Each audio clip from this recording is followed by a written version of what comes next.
a guy who was meeting up with a friend of his, and he said, "Man, you're not going to believe this. Like, I almost died this morning. I was coming out of the place where I buy my egg sandwich every morning, and then this car just kind of comes, must have been a distracted driver, just like hops the curb and like smashes into this mailbox that I was right by, and I'm like jumping back, and then I almost fell into this sinkhole that was in the sidewalk. I'm telling you, man, I almost died." His friend said, "You buy an egg sandwich every morning." Dumb story.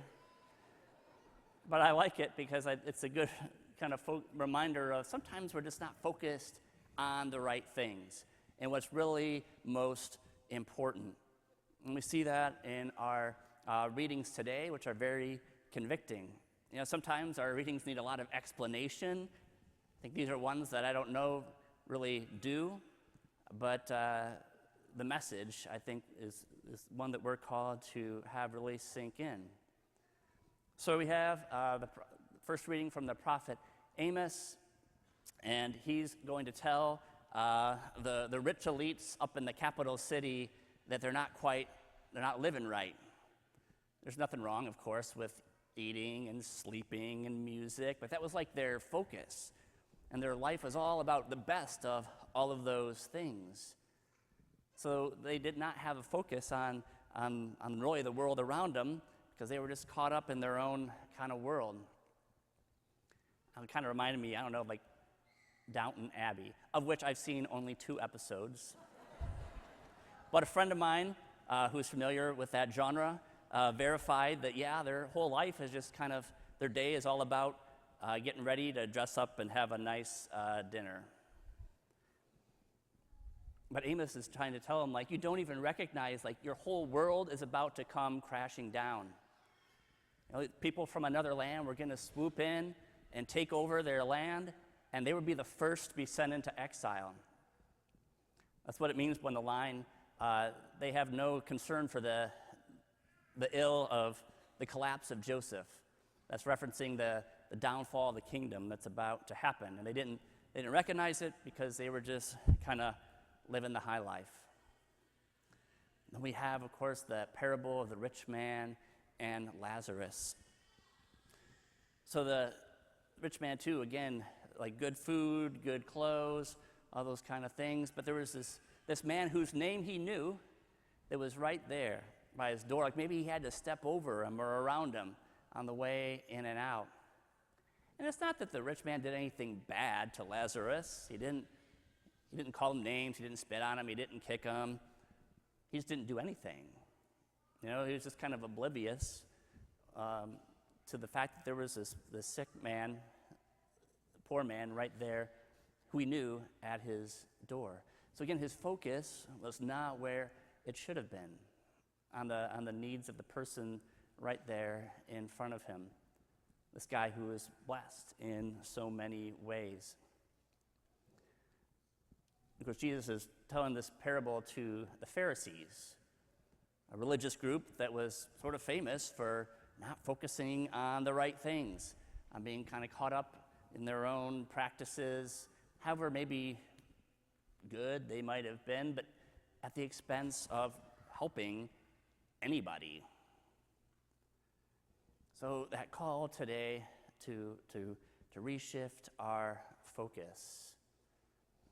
Readings like these, they kind of should make us uncomfortable. They should convict us in some way. I don't know about you, but I have to admit, sometimes I'm just too caught up on my own everyday life, and sometimes just kind of the relative comforts of all of that. I know I need a renewal of mind and heart when it comes to paying attention to the needy.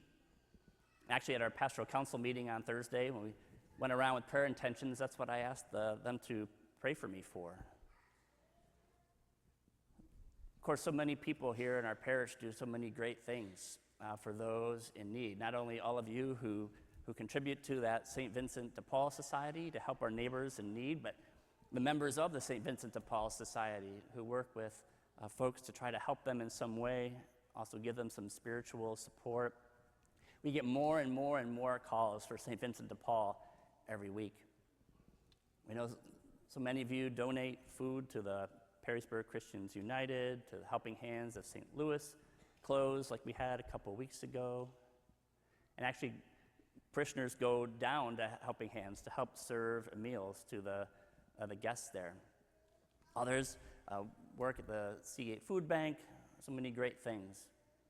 Next Saturday, a lot of our young people and their families are going to pack like 10,000 meals for the poor in Guatemala.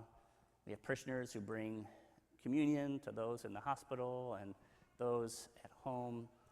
There's so many ways, right, that we recognize the needs of those around us, but maybe we're always called to do more, to see where it is in our own blessed life that we can focus on the needs of those around us. We see in our second reading from Paul's first letter to Timothy, it's at the very end, so it's kind of like his final kind of injunction. And we hear that he tells Timothy that he should pursue righteousness and devotion and faith and love and patience and gentleness.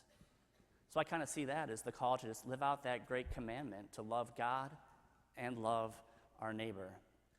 This God who, as we heard in the psalm, supports and raises up those who are the lowly, and are called to live in imitation of that God in whose image and likeness that we are made. Like one of the great things about Mass and how we come, every Sunday is it does give us a little reset.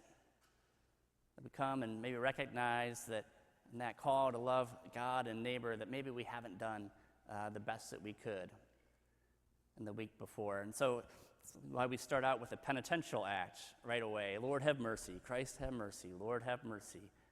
But then by the end are sent out with the word and sacrament to try again, knowing the grace of God that is with us.